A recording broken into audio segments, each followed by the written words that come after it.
Yes, today we are going to start an introductory part to the Constitution of India, or the Indian polity, as it is popularly called Indian polity, right? So first, what we have to understand is what is the meaning of polity, that we have to know first. Okay, all students talk about Indian polity, but very few people know what actually is the meaning of polity. Polity means it is an abbreviation of political system of a country. Every country will have its own political system. Just like you discuss about ecological system, geographical system, cultural system, religious system, social system, environmental system, like that, there is what is called a political system. And every sovereign nation or country in the world will have their own political system. And every time we cannot use the word political system, so it has been shortened, abbreviated as polity. A short form of political system is polity. So, as we are discussing about our own country, it is called as Indian polity. So, Indian polity means Indian political system. This is what basically all of you have to understand. The second thing is, yeah, good evening to Trisha. So, I think you are joined now. Welcome to you.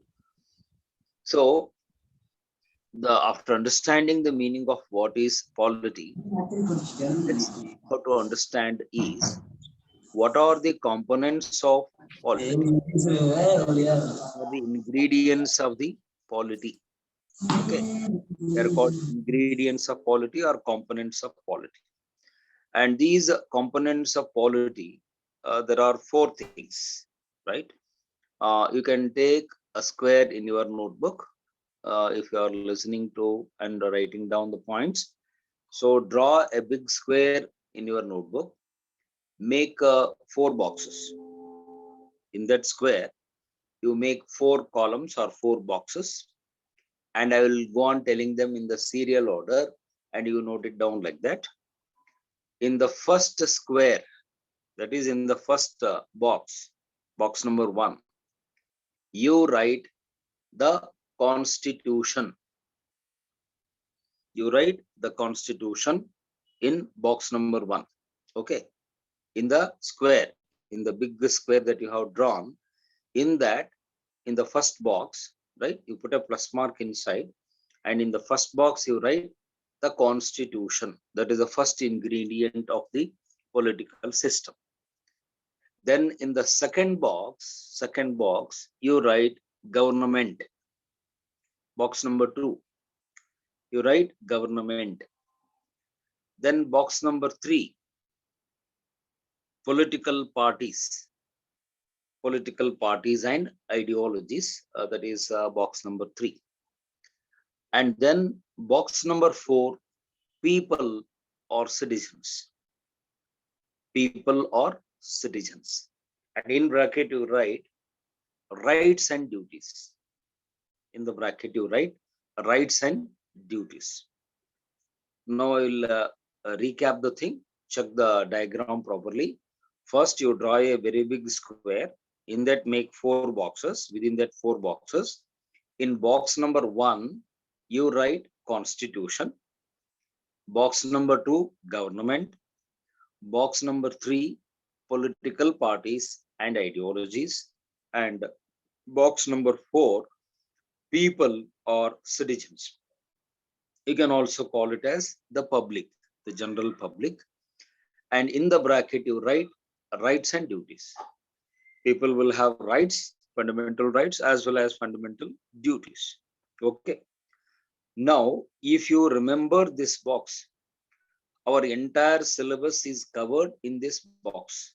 I am telling this to you bit seriously is, if you remember this diagram, if possible, I will send that diagram later to Mr. Gowda, and he will give it to you. I will draw it and take a photograph and send it by WhatsApp later, because I don't have a board now to write right now. Later on, we are going to plan it all that systematically. A board will be there and I will write on the board. You people will see. Now, as it is just an introduction, I told it orally, but I hope that you understood the diagram, what I told you. Now, what is the importance of this diagram is, it is the summary of the entire syllabus we are going to discuss.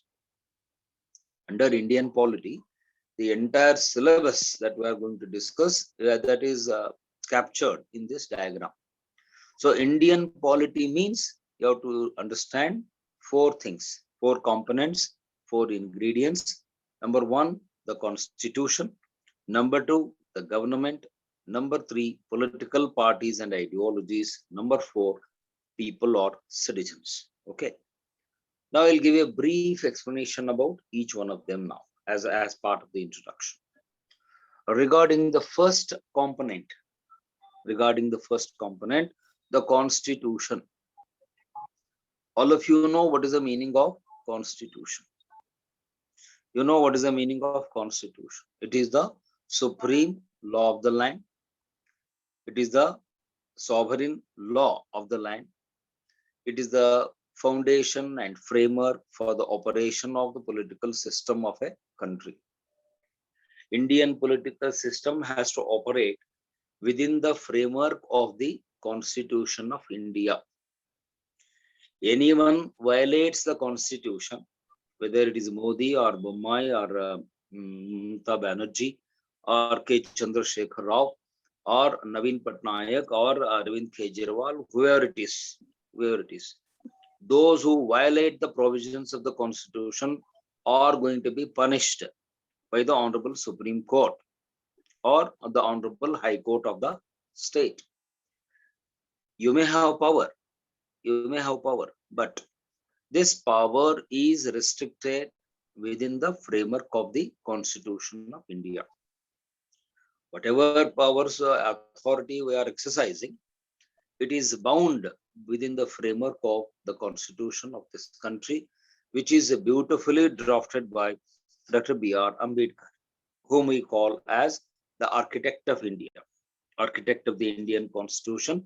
All right. And Baba Saheb is remembered as the man who prepared the Constitution for this country in such a wonderful way that even experts on Constitution, not ordinary persons, experts on Constitution like K.C. Ware, Professor K.C. Ware says, I quote his words, Indian Constitution is one of the best well-drafted Constitution in the entire world. This is not appreciation of our own people. It is appreciation has come from other abroad, foreign countries. Even Granville Austin, Professor Granville Austin of England says, Indian Constitution is one of the best, well-analyzed, well-drafted, well-presented piece of law. It's a brilliant piece of law, he says. So a lot of appreciations are there for our Constitution, and that credit goes automatically to B.R. Ambedkar, who was the chairman of the drafting committee of the Constitution. You know about that in history. Okay. Therefore, in the first component, we are going to discuss in detail about the Constitution, how our Constitution was drafted, what are the provisions of the Constitution, right? 445 articles, 22 parts, 12 schedules, 104 plus amendments, and so many things are there, and other related changes that are done in the Constitution here and then. That is we are going to discuss later when we go into the details of the Constitution. So Constitution is definitely the base, the foundation, the framework for the political system of a country, especially for our polity or Indian polity. Okay. And if anybody violates the Constitution, it is the Supreme Court or even the High Court which have the power to declare that particular act as unconstitutional. You know that if anybody violates the provisions of the Constitution, knowingly or unknowingly, consciously or unconsciously, deliberately or otherwise, right? If anybody violates any provision of the Constitution, it is called ultra vires. You know what is the meaning of ultra vires? Ultra vire means unconstitutional. You are going against the principles and regulations, the provisions of the constitution of the country. So we have no business to go against the constitution, right? You may be in any post. You may be chief secretary to the government. You may be DGP of the state. You may be district collector. You may be SP. You may be director or commissioner, whatever, but you are not above the constitution. Understand? You are not above the constitution. All are under the constitution. No one is above the constitution. And this is what popularly is known as the rule of law. In England, they call it as the rule of law, right? And the concept is borrowed from England, the concept of rule of law, which has been adopted and included by Ambedkar under Article 14. Article 14 says there shall be a rule of law, and all are equal before the eyes of law, and all citizens of India should get equal protection of law. That is made clear by Ambedkar under Article 14, Fundamental Rights, which we'll discuss later. So we are all are coming under the Constitution. No one is above the Constitution in any realm of life, any sector of public life. You may be a sports person, you may be an artist, you may be a film star, you may be a cricket star, you may be a billionaire, millionaire like Vijay Mallya or Mehul Choksi or Nirav Modi. But if you do nonsense, you are going to be, what's called arrested and punished according to the provisions of the Constitution. Now, for example, in President and MPs, right, sir? Exactly. You're right. Somebody put the message there on the screen. It is right. Even the president is not above the Constitution. If president commits something wrong against the Constitution, even president can be impeached under Article 61. Article 61 of the Constitution. Yeah, exactly. Harshavani. Yes, now I can see your name because my mobile screen is very small. I cannot see your name clearly on my screen. I think her name is Harshavani. Yes, I'm right. Okay. So she's right. If the president does wrong, he or she can be impeached under Article 61. Yes, I got your name. Because there is a big, what's called a distance between me and the mobile handset. So the distance is little more. So I cannot see it from the long distance. And if I come near, then my face will not look proper for you. That's why I cannot read out your names. But no problem. What she told is right. If the president violates the provision of the Constitution, he can be impeached under Article 61 of the Constitution. It is called procedure of impeachment of the President of India. You know that. If the Prime Minister violates the Constitution, he can be sent out. His government can be dismissed. The Prime Minister can be dismissed by the President if he does not resign voluntarily. If Prime Minister resigns voluntarily, it's well and good. Okay. As it was done in the case of Atal Bihari Vajpayee. You know that when Vajpayee could not prove the majority on the floor of Lok Sabha, he was running short of one vote. It's a very historic thing. He was running short of just one vote, right? He needed 273 votes, but votes were tied, 272. For the first time in the history of the Indian Parliament, the voting was done in a wonderful way. The situation was tied. If one vote more is there, his government would have survived, 273, right? But the vote in his favor was 272. That's magic number, right? And you know, the great speech made by Atal Bihari Vajpayee in Lok Sabha, all of you are aware of that. And he was an eloquent speaker, orator. You don't have a better orator in India than Atal Bihari Vajpayee. He said, सत्ता आता है, सत्ता जाता है, सरकार उड़ता है, सरकार गिरता है, लेकिन इस देश भारत अटल रहेगा. You know that. That is a very famous speech made by him. सत्ता आता है, सत्ता जाता है, सरकार उड़ता है, सरकार गिरता है, right? सरकार बनता है, सरकार गिर जाता है, लेकिन इस देश भारत अटल रहेगा. And that was his very famous, wonderful speech for 1 hour in the Lok Sabha. He said, I am not clinging to power. I am not clinging to power. If I do not have majority, so I don't take it as an insult. I will resign. I will go to Rashtrapati Bhavan and tender my resignation. And I don't know whether you have listened to that video recording of the former Prime Minister Atal Bihari Vajpayee. In his speech, he said, looking at Sonia Gandhi, that मेरा दिल पूर्वक हृदय पूर्वक भलाई तो सोनिया गांधी जी. सो आप सरकार चलिए, हम विपक्ष में बैठेंगे, हम तुम्हारी सरकार को मदद देंगे, सहकार देंगे, आप इस देश को विकास के मंच पर आगे ले जाएंगे. तुम हम मेरे हार्ट से he said, मेरे दिल से हार्दिक शुभकामना. Even he wished all the best for Sonia Gandhi when he resigned as Prime Minister. So why I'm telling this is the beauty of democracy. This is how leaders should behave. Whether you get majority or not, that is different. Democracy is a number game. I told you, democracy is a number game. And just now, today only, you're all watching in the TV how the infighting between Congress and JDS gave a bonus gift for BJP in the Rajya Sabha. Actually, Lehar Singh was not at all necessary to get elected. Two fellows were already done their way. Nirmala Sitharamanji and Mr. Jaggesh from BJP, they already elected to Rajya Sabha. These fellows, they quarreled like cats and dogs.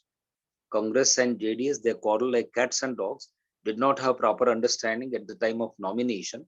Even after nomination also, they didn't have any understanding. They wanted to checkmate each other. JDS wanted to secretly defeat Mansoor Ali Khan, that candidate, and Siddaramaiah wanted to defeat Kupendra Reddy secretly. Ultimately, what happened? Both were defeated. Both were defeated, and the advantage went to the BJP third candidate, extra candidate, Mr. Lehar Singh Saroya, who got easily selected in the second preference votes to the Rajya Sabha as the results are announced just now. So why I'm quoted this current affairs example for you at this point is democracy is all about number game. Who wins the number game, they come to power, right? But my point is, if you look at Atal Bihari Vajpayee and the way he resigned in a so dignified manner. See, I think all of you are know much about Atal Bihari Vajpayee. A great statesman like Atal Bihari Vajpayee, who has a 50 years of political experience, it is not difficult for him to get one vote managed in the Lok Sabha. Even if he has just requested one MP from any other political party, he or she would have voted for him. It is not a big issue. But why Vajpayee did not do it? Because he is called as the saint in politics. Vajpayee is called as Ajata Shatru or saint in politics. He never deviated from his political ideology. If I get majority, I'll continue as PM. If I don't get majority, I will resign. So power is not permanent for anyone. No one is going to sit in the Prime Minister chair till their lifetime. You know that. So power is always impermanent. Power is a transient, we say. Power is transient. It's a passing away phenomenon. So therefore, if in such cases, the Prime Minister refuses to resign, even after losing the majority, then the President can dismiss the Prime Minister and his cabinet. If he doesn't resign.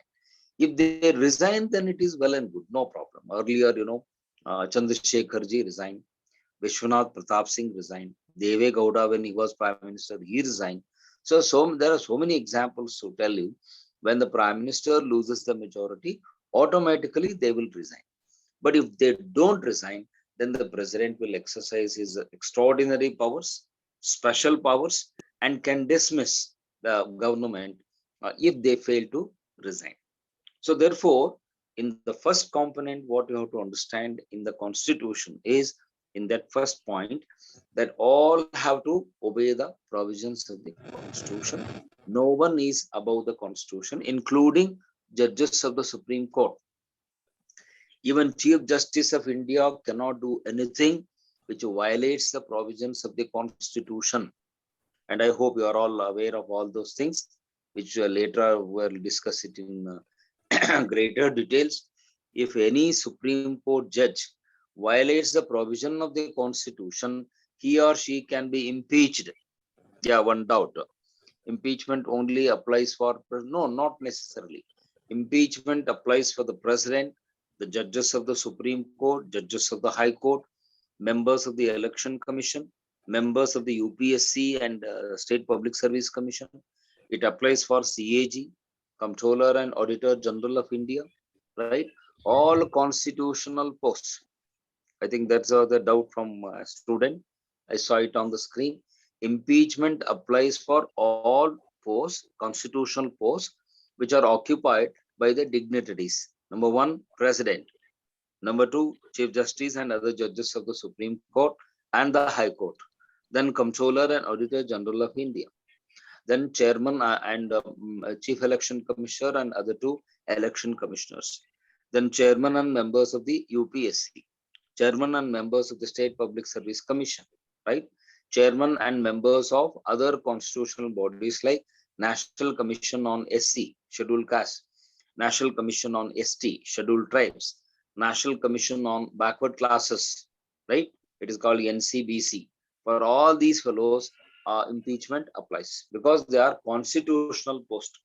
Once they are appointed, you cannot remove them until they retire according to the retirement age or the term, tenure of office, 5 years. Only for CAG, it is 6 years. Only for Auditor General, the tenure is 6 years. For all other fellows, 5 years. And if something goes wrong and if they act against the Constitution, they can be impeached. And the procedure is explained in Article 61. Article 61 explains the procedure which is followed in the impeachment of the President of India. But that doesn't mean that there are different procedure for other people. The same procedure is followed for other constitutional dignitaries also. Okay, they are called constitutional authorities. So ultimately what you have to understand now is in box number 1, which I told you, the Constitution of India. Okay, I think Harshavani, your doubt is clear. I think her doubt is answered there. She had that doubt. I cleared it. Now, the Constitution being the first segment, being the first component of the political system, we have to go into the details of all these things when we get into the regular discussion. What are the main provisions of the Constitution? Who are the constitutional authorities? And all those details we will discuss. Fundamental rights will come, DPSP will come, schedules will come, right? 9th schedule will come, then 7th schedule will come, distribution of powers between center and states. So many things are there. We'll know it later. So this is one part. Now we'll take you to box number 2. Look at box number 2 in the diagram. I told you government. So when I say government, you have to remember 3 layers there. In India, government, you have to remember 3 layers. Layer number 1, central government or union government. Some people will call as a union government. Some people will call your central government. Both are same. Okay. Or government of India. Some people will call it as government of India. Meaning is same. Okay. So under the government, the first layer is the government of India or union government. Okay. The second layer is state governments. As many states are there, so many state governments. 29 states are there, 29 state governments are there. Okay. Headed by the governors nominally, and in real terms, chief minister is the head of the state government, right? In the second layer, we have to discuss about state governments, how they operate, what are their powers and functions, what is the role of the chief minister, what is the role of the cabinet, what is the role of the governor, and all those details we have to discuss in the second layer. Then in the third layer, local bodies. They are called local self-governments or local bodies. And here you have to remember just one article. If you remember one article, it is more than enough. 2 article 243 A to Z. Article 243 A to Z. That is 243 A, B, C, D, E, F, like that. So from Article 243 A to O, alphabet A to O, deal with the rural bodies. They're called Panchayat Raj institutions in villages. Yeah, exactly. You are right. So A to O deal with the rural bodies like Gram Panchayat, Taluk Panchayat, and Jilla Panchayat. Three-tier structure. You know the three-tier structure as recommended by Balwantrai Mehta Committee in 1957. Right? It's called the Foundation for Panchayat Raj. And the birthday of Balwantrai Mehta is celebrated as Panchayat Raj Day in India on April 24.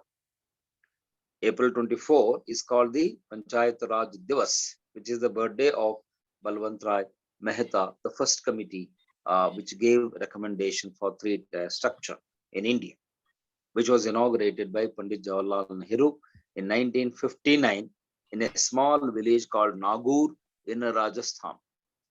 Nagur in Rajasthan, October 2nd, 1959, the first Gram Sabha meeting was held by the Prime Minister.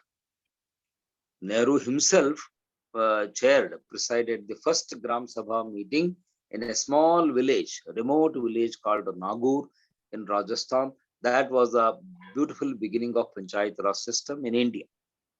And now we have traveled a long way, long way. A lot of changes have happened in the Panchayat Raj system. So they are called the local bodies at the rural level.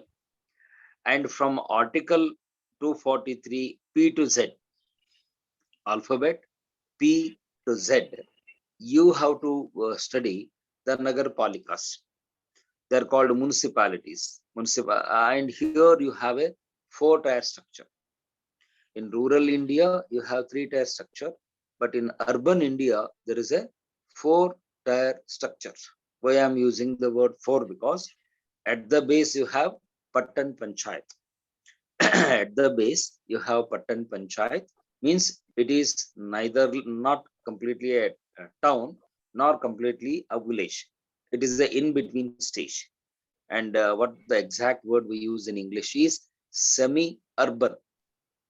Right? It is called semi-urban, not completely urban. It is semi-rural and semi-urban, a mixture of both. That's why it is called Pattan Panchayati. At the base, the lowest level, you have Pattan Panchayati. Above that, you have what is called Town Council. Above the Pattan Panchayati, you have Town Council. And in Kannada, it is called Purasabhe. In our mother tongue, it is called Purasabhe, Town Council. Above that, there is a higher one. It is called Municipal Council or Municipality. And in Kannada, we use the word Nagara Sabhe. Right? In Kannada, those who are not knowing Kannada, don't worry about it. Just translation I gave. So it's called Municipal Council, Nagara Sabhe. That is third layer. Then at the top level, you have the City Corporation. At the top level, it is called City Corporation or Mahanagara Palike. Exactly. In Nagara Parishad in Maharashtra. Okay, Pradnya from Maharashtra. She is telling the name in her state. You are right. In different states, different words are used depending on the language. But the common words, I am using common words all over India. Pattan Panchayat, base level 1, level 2, Town Council, level 3, Municipal Council, level 4, the highest one is called City Corporation. Okay, head is called Mayor. Exactly. The head is called Mayor. The head of the City Corporation is called Mayor. Okay, Mahanagar Palika. Exactly. That is a Hindi word. Mahanagar Palika is Hindi word. Corporation is English word. Meaning is same. Okay. So Article 243 P to Z deal with the Nagar Palika institutions in detail. And in summary, how you have to remember, if you just remember Article 243 from A to Z, the entire Panchayat Raj system and local self-government is in your mind. Whenever you discuss about local self-government, you just remember Article 243 in bracket A to Z. A to Z. Okay. Now I will come back to my original point. The first point what I told you, no. For that I'll come. In the box I told you government, you remember three layers. One is central government, union government headed by the Prime Minister and his cabinet. Then you have state governments headed by Chief Minister and his cabinet.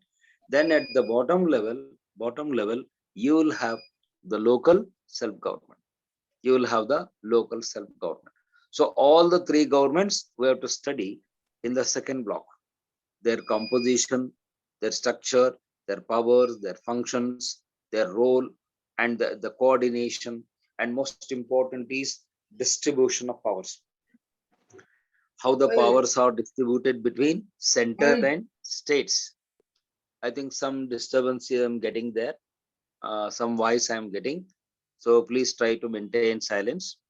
I got some disturbance from some quarter. I don't know whether Sir, it is in I the have house. muted, sir. I have muted them. Okay. Thank you. Thank you to Gouda, because some outside disturbances will be Yes, sir. coming Yes, sir. there, Yes. like stray dogs or vehicles movement and all that. Thank you. Now it's perfectly right. So what I was telling you is, when we are discussing about the governments, the most important thing you have to remember is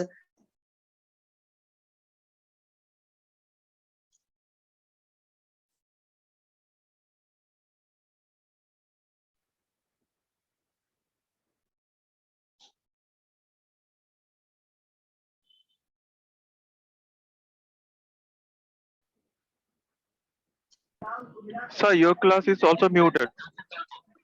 Oh, sorry for that.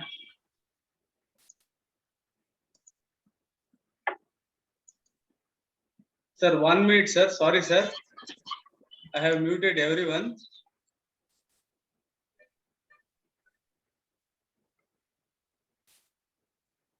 Is it okay now, sir?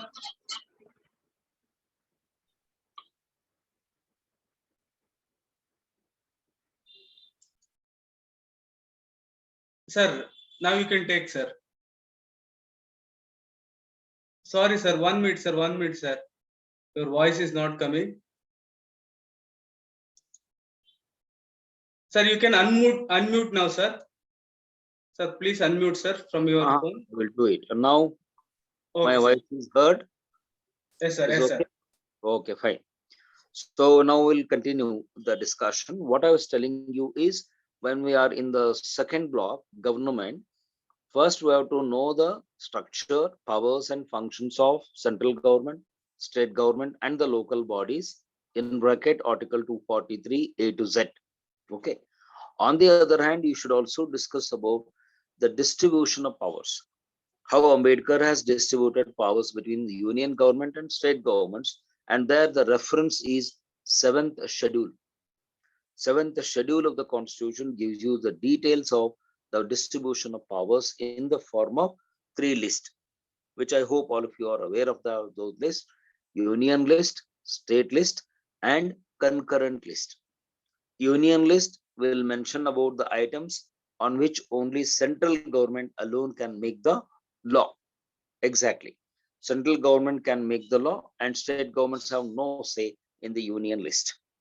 And in the state list, only state governments can make the law and central government has no business to poke its nose in the state list. The only exception is, you know that, only exception is when the state comes under president rule under Article 356. Whenever a state comes under president rule under Article 356, the parliament is empowered or authorized to make a law in the state list with regarding that particular state where the president rule is imposed, not for other states. Okay, that is one exception. And another union government means central government. Shashi Kumar. Union government means government of India, central government, Kendra Sarkar, right? Meghana. Okay, I will repeat it. Union government means central government or government of India. In Hindi, they say Kendra Sarkar, right? Sangha ki Sarkar. They call it as Sangha. Union is called Sangha. Sangh ki Sarkar or central government or government of India, headed by the Honourable Prime Minister and his cabinet. Okay, President is only nominal head. As I told you in the earlier discussion, President is only nominal head. He is called de jure. Yeah, real is Prime Minister. Exactly, you are right, Harshavani. Real powers are in the hands of the Prime Minister. And what is the proof?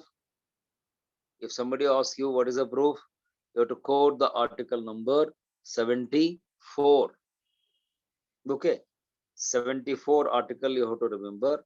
Article 74, exactly. What Article 74 says? There shall be a council of ministers headed by the Prime Minister, as it said, who shall aid and advise the President, and in turn, the President shall be bound by the advice given by the Council of Ministers. Underline the word bound by the advice. Article 74 says the President is bound by the advice given by the Prime Minister. Means the real power is in the hands of the Prime Minister, not in the hands of the President. And the proof is Article 74. It is not amendment. It is already there in the original Constitution only. Okay. Somebody is asking that clarification. In Article 74, when Ambedkar wrote it, it was made clear that the President shall act according to the advice tendered by, given by the Prime Minister, who is the head of the Council of Ministers. The word, the word which is binding was added later, during the amendment made by Indira Gandhi during emergency time. You know that 42nd Amendment, emergency time, and it was again set it right by 44th Amendment by Morarji Desai government in 1978, because Indira Gandhi had told that it is compulsorily binding on the President. President shall have no other option but to go according to the advice. But what Morarji Desai government did in the 44th Amendment is, however, the President can send the advice back for reconsideration. And then the Prime Minister is supposed to put it in front of the Cabinet, in front of the Council of Ministers, and he has to discuss it in the Council of Ministers. And after the Cabinet and the Council of Ministers approves it, then he can go ahead. Means difference between amendment is, as I told you, no, under 42nd Amendment, it was absolute.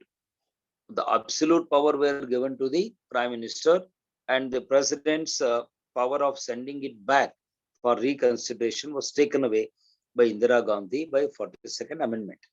But in 1978, when Janata Party came to power and Morarji Desai was Prime Minister, he again put it right, and he set the balance of the Constitution again in a proper way, saying that even if the Prime Minister gives the advice, it is not binding on the President at the first level, at the first occasion.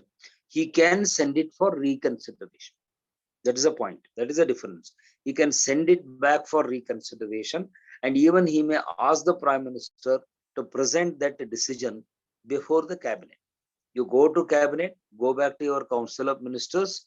Okay, one chance was given. Exactly. Suman, you are right.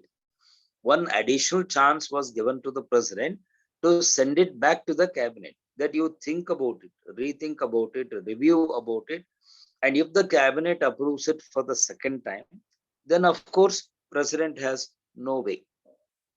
When it is approved by the Cabinet for the second time, then President becomes a zero, and he has to give his assent. He has to say yes for that. Okay. So at least one chance is given for the President to put political pressure on the Prime Minister. And you know that what is the thing that happens behind the curtain is, when the President sends it back for reconsideration, the opposition parties will create a hue and cry in the media. You know that how opposition parties will behave. Oh, something is wrong with the government. So the President does not have the confidence, and the Prime Minister does not have good relation with the Prime Minister. So the opposition parties and media, they start attacking the Prime Minister, when the bill comes for reconsideration. So that is what you have to understand unofficially. Yeah, it is also known as a suspensive veto. It is called suspensive veto, means you are suspending the bill temporarily till it is reconsidered for the second time. But if for the second time also the bill is cleared by the cabinet, then president is helpless. He has to give his assent and it will come into force. It will become a law and come into force, right? So recent issues in the north is example. Exactly. You can quote it from the current affairs. What are the things happening in the North India? What are things are going on? You are seeing it, how things are going on at the national level. But the key point you have to understand here is we have to go in detail and know about the relationship between center and state, relationship between one state government and other state government, relationship between state government and local bodies. That is also important. How much of autonomy is given to the local bodies, how much of resources are allocated by the state government in its budget for the functioning of the local bodies. All those things we'll discuss in the second block, that is government. Now I will take you to the last two box. Box number 3, political parties. We have to discuss about political parties. What is a political party? What is a national party? What is a regional party? What is two-party system? What is two-party system? What is a single party system? What is a multipolar system? Multipolar means having too many parties is called multipolarization. If you are having only two parties, it is called bipolar. It is called bipolar. Only two parties you are having. And if you are having only one party, it is called unipolar. It's called unipolar. You have only one party in the state, right? Earlier, that was the case in West Bengal. Only Communist Party was there. Even in Kerala in the 1950s, only one party was there. No other party were contesting in Kerala. Of course, China is a communist country. China is a different example. China, Russia, North Korea, they are all openly declared communist countries. There is no chance for second party at all. Okay, I'm not telling about that. What I'm telling you is even in India, in some states, only one party is there. The other parties were not existing for a long period of time. For a long period of time. For example, in Kashmir, for 40, 50 years, first 40, 50 years, there was only one party called National Conference, started by Sheikh Abdullah, and then his son Farooq Abdullah, and then his son Omar Abdullah. That father, son, grandson, same party, National Conference, Jammu Kashmir means National Conference Party, like that. So some states were like that, but now things are changing. Now things are in Punjab, for example, you had only one party called Akali Dal, Shiromani Akali Dal. It's called SAD, Shiromani Akali Dal Paksh, right? So there was the only party in Punjab. No other parties were there. But now things are changing. Multipolar system is coming. Too many political parties are coming up. Small parties, big parties, national parties, regional parties, chow chow parties. Some parties I call them as chow chow parties. Means coalition, mixture of so many things. The best example you can quote is Janata Dal. You know that when it was only single party, it was called Janata Parivar. And after the split in the Janata Party, so many splinter groups came up. JDU is different. Janata Dal United, which is there in Orissa, headed by Naveen Patnaik, JDU. And in Karnataka, you have JDS, that is Janata Dal Secular, headed by Honourable Deve Gowdaji and his sons and all that. So Janata Dal itself had different entities, different splinter groups were there. Okay. So it is called multipolarization of the political system in the country. And in the third block, we are going to discuss in detail what is a political party, how political parties are organized, what are the ideologies of the political parties. You know that normally ideologies are divided into three categories: leftist, rightist, centrist. Leftist means communist thought, communism and communist bent of mind. They are called leftist parties. Rightist means the parties which are believing in orthodox conventional and the old, sticking to the past. They don't want to go away from the roots in the past. They are called orthodox and conservative elements, and they are called rightist party. And in India, BJP is considered as the rightist party. Their thought and viewpoint ideology is always rightist. And communist parties like CPM, CPI, then CPI, Maoist party, and all that, they come under leftist ideologies. And what do you mean by centrist? Centrist parties are those which stand in the middle. They are neither left nor right. They are standing in the middle. And in India, that only centrist party we can quote is that of the Indian National Congress. The Congress party is supposed to be considered as the centrist party because they are neither leftist nor rightist. They are in between. They are in between. And many other parties, other regional parties like your TDP, Telugu Desam Party, Aam Aadmi Party. Then you have this Telangana Rashtriya Samiti, TRS is there, and so many other parties, regional parties, right? So they are called centrist parties. They are neither left nor right. They are in the middle. So basically, these three ideologies we have, and recently some other political parties are also coming up. They are called as the liberal parties. They believe in liberalism. They believe in giving more independence and freedom to the people. It is called liberalist point of thought. And also welfarist ideologies are also coming up. And there you can add this Aam Aadmi party of Arvind Kejriwal, which is closer to welfarism, closer to liberalism, like that. So we have to discuss in detail what are ideologies, how many political parties are there, how they are organized, how they function, and what are the defects in the party system in India, why party system is not working well in this country. All that we have to discuss there, right? Then coming to the last block number 4, box number 4 in the diagram is people or citizens. So I and you, in the 4th block only, you are added, I'm also with you only in the 4th block. So what is the role of public in the running of a political system? What people should do for the success of the political system of a country? So there we have to discuss only 2 things. One is the rights of the people. What rights people are enjoying, what liberties people are enjoying, so that we will discuss in the chapter called Fundamental Rights in part 3 of the Indian Constitution, article number 12 to 35. Article 12 to 35, part 3 of the Indian Constitution will give you details about fundamental rights. We'll discuss them in detail later. Then we should also know about the fundamental duties.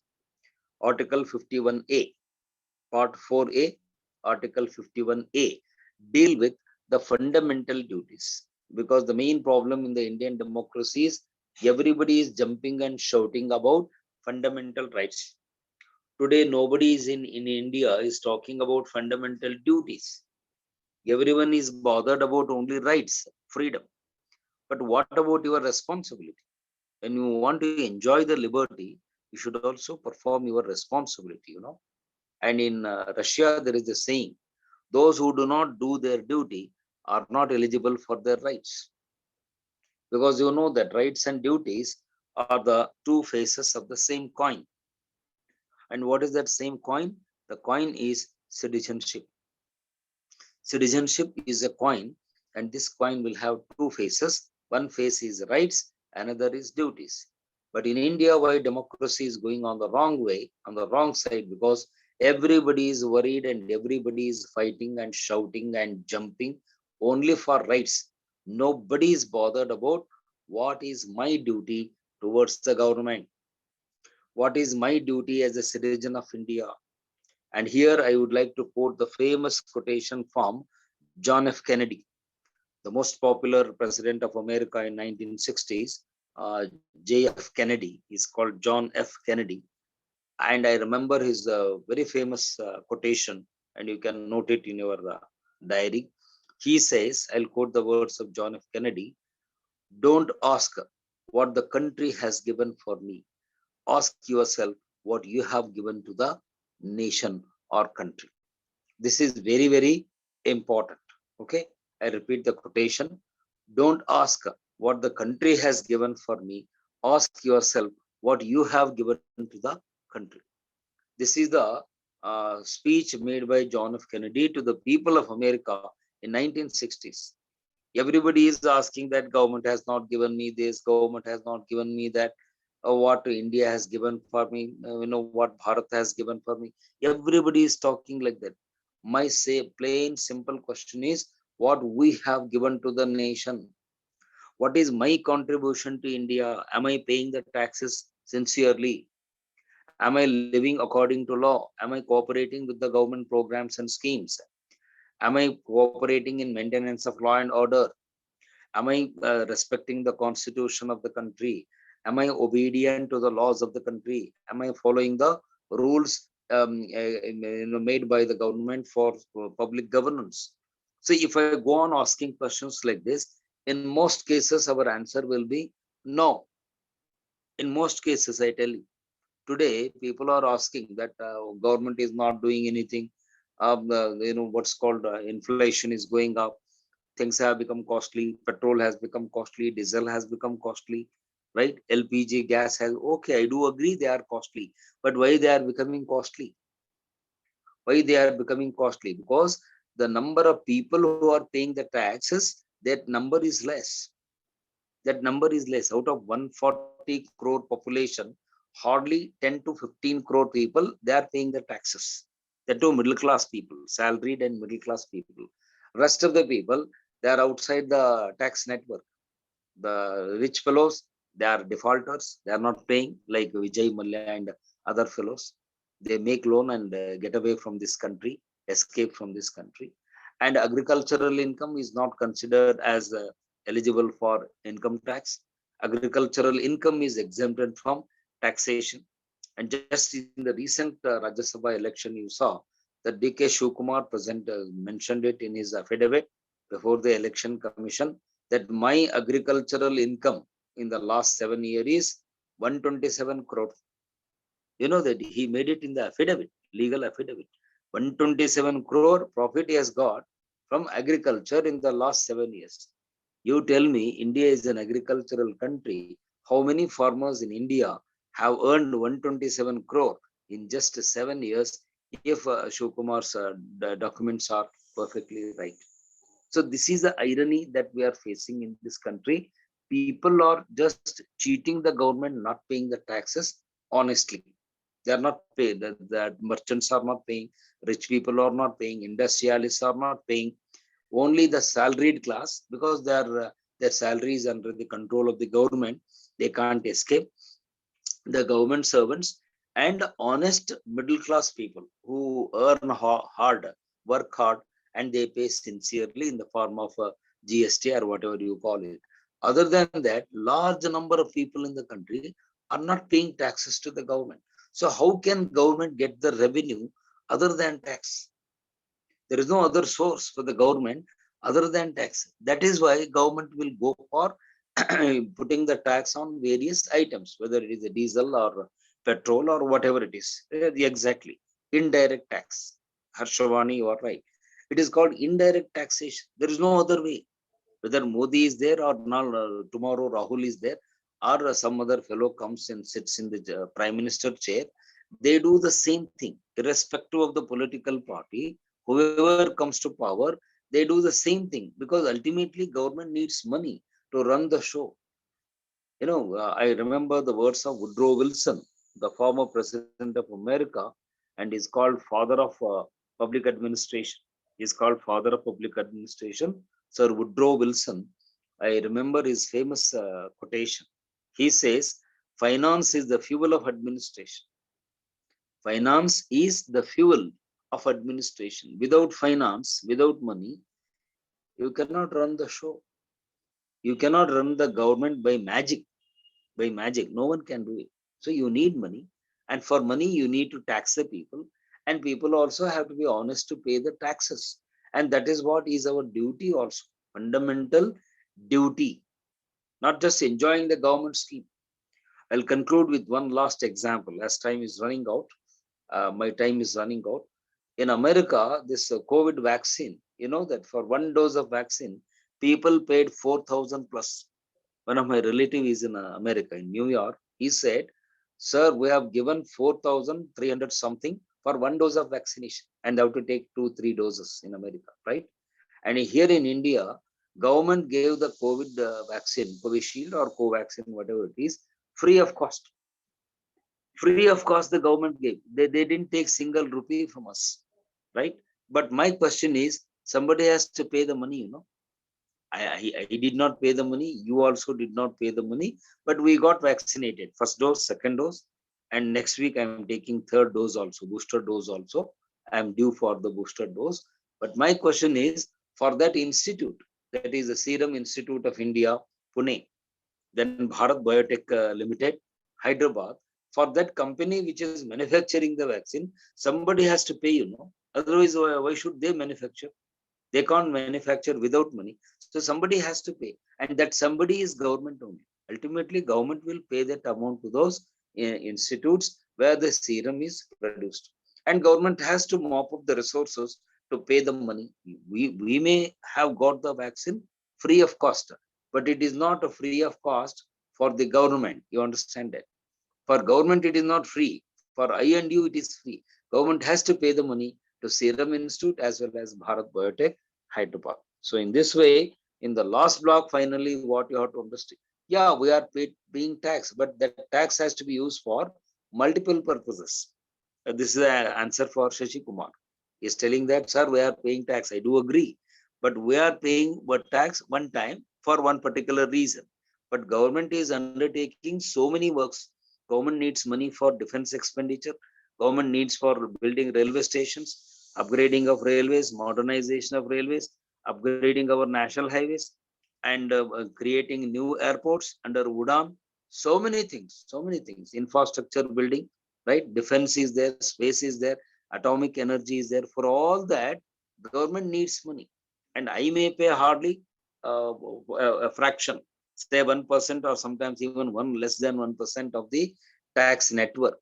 But the government requires a lot of money to do all this thing. So they have to mop up sources one way or the other. So finally, to conclude, what I would like to say is, in the box number 4, I will discuss with you in detail what is the role of citizens in the Indian political system, what I and you have to play the role as a citizens of India, as Aam Aadmi, as they, in Hindi they call Aam Aadmi, common man. As common man, what is our role in running the political system smoothly and successfully? So in this way, when I say Indian polity or political system, these 4 blocks you have to study in detail. Block number 1, the constitution in detail, we have to understand. Second box, government, all the 3 governments. Third box, political parties and their ideologies. And fourth block, the citizens or the people of this country, all that with their rights and duties, all that we have to discuss. Okay. So with this, I think it is time for me to round up the thing. So we'll conclude the today's discussion on, okay, I'll come to all those things later. Article 12 or article wise, I'll discuss later. Some student is showing article 12. We'll discuss from article 1 to article 370. Don't worry. Okay, we'll discuss all those things. So thank you, all of you, for joining this discussion, introductory discussion on the Indian Constitution. And I hope that it was quite useful for you, illuminating for you. And I've given you only brief introduction. I have not gone detail into any of the things. And later on, Mr. C.R. Gowda will prepare the schedule and the class timetable, everything. We will announce it later for you. And later on, we'll have regular discussion on either on modern India or on Indian Constitution. Sir will give the details later. So yesterday and today, I just took a introductory class because my schedule is very tight, very tight. Again, from 9:30 to 10:30, I have class for Vision IAS Kerala, Cochin. So 1 hour, 150 students are waiting on the online from 9:30 to 10:30. Again, I have one more online class. So in my busy schedule, I just spared 2 hours for you yesterday and today. And in the month of July, sir will inform you. We will have regular schedule for classes. daily we'll come online and discuss the things in a more systematic way. These are only introductory classes. I have not gone into detail of any of the issues, and I hope that it was useful for you people. And I thank you all for participating in the discussion. And I should also give my special thanks for C.R. Gowda and Raghu also, my friend Raghu also, who is a faculty also. So who organized all these things, because I was not aware of all these things. He said that, no, sir, we have started our own institute called Buddha IAS and all. I like the title Buddha, because there is a relevance of Buddha is more for India now than in the past. So you have selected the good name for your institute. So God bless you. I wish you all the best in all your new ventures. So we'll come back sometime in July. Okay. We'll come back in July and start the regular classes. Once again, good night and thanks for all of you. So now the director will come online. If he has anything to say, he will say. Open to you, Thank sir. you, sir. Thank you, Okay. sir. Okay. Thank you. Thank you. Okay. Good night. Thank you, sir. Okay. Good. Thanks. Thank you.